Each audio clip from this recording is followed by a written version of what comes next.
안녕하십니까. 오늘 이비인후과 정보 플러스 시간에는 학생들의 학업 능력과 코 막힘증에 어떤 관계가 있는지에 대해서 알아보도록 하겠습니다.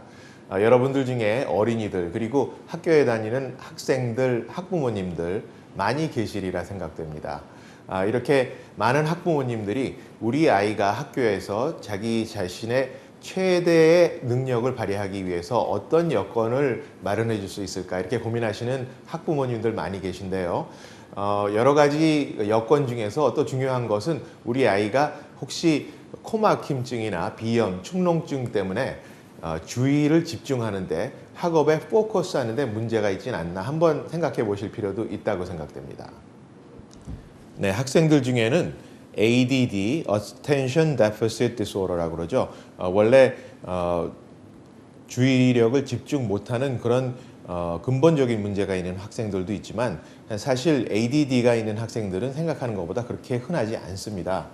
그거보다 우리 아이는 똑똑한 것 같은데 학교에서 그리고 공부를 할 때 집중하는 데 문제가 있다. 이럴 때 어린 학생들이 잠을 잘 자지 못하고 특히 코막힘증 때문에 코로 숨을 쉬지 못해서 충분한 수면을 취하지 못하고 그로 인해서 낮에 활동할 때 포커스 그러니까 집중을 하는데 문제가 있는 학생들이 의외로 많이 있습니다. 네, 이 비염이나 축농증 때문에 코 막힘증이 있는 어린이들 그리고 학생들은 밤에 잠을 잘 때 이 코 막힘증 때문에 효율적인 잠을 잘 수가 없습니다. 그래서 같은 시간을 잠을 자도 비염이 없는 학생들에 비해서 깊은 잠을 잘 수가 없기 때문에 같은 시간 자고 났는데 아침에 일어나도 계속 피곤하고 그리고 또 학교에 가서도 집중이 되질 않고 포커싱 하는데 문제가 생길 확률이 아주 높습니다. 그런데 여기서 가장 큰 문제점은 어린이들이나 학생들이 비염이나 축농증으로 고생하면서 그리고 코막힘증으로 고생하면서도 그것에 대해서 불평을 하지 않는다는 것이 큰 문제입니다. 또 부모님들도 어린이들의 증상을 보면서도 만성적인 증상이기 때문에 그냥 버릇으로 생각하고 꼭 치료해야 되는 것이 아니다 이렇게 생각하시는 분들이 많이 있으세요.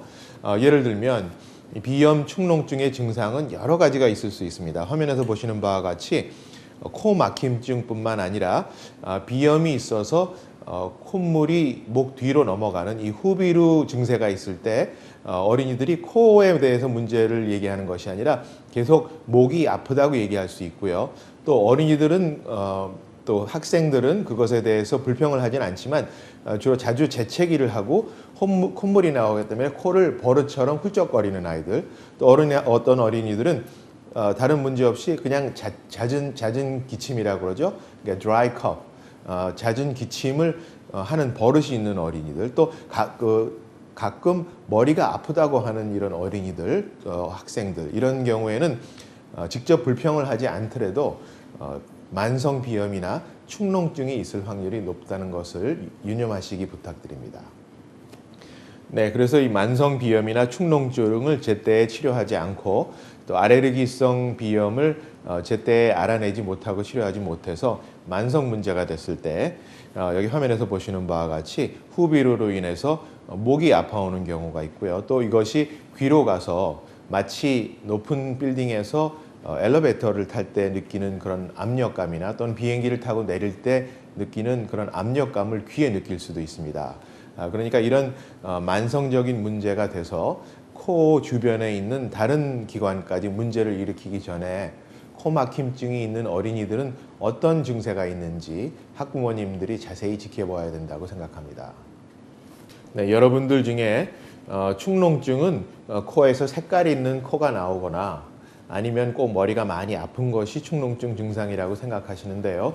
이런 증상이 어린이나 학생들한테는 다른 모양으로 나타날 수 있다는 것을 유념하시고요.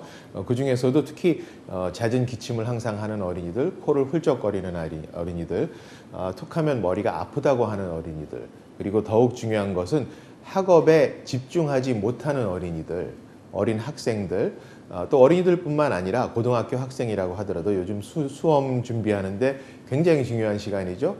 그럴 때 학업에 집중하는 데 문제가 있는 학생들, 아침에 일어나서도 항상 피곤해하는 학생들, 코막힘증으로 고생하는 것이 아닌가 비염이나 축농증이 있는 것이 아닌가 한번 생각해 볼 수 있습니다. 네, 어린이 그리고 열심히 공부해야 되는 학생들을 데리고 있는 여러 학부모님들, 어떻게 하면 우리 아이들을 위해서 좀 더 공부 잘할 수 있게 할 수 있을까 고민하시게 되는데요.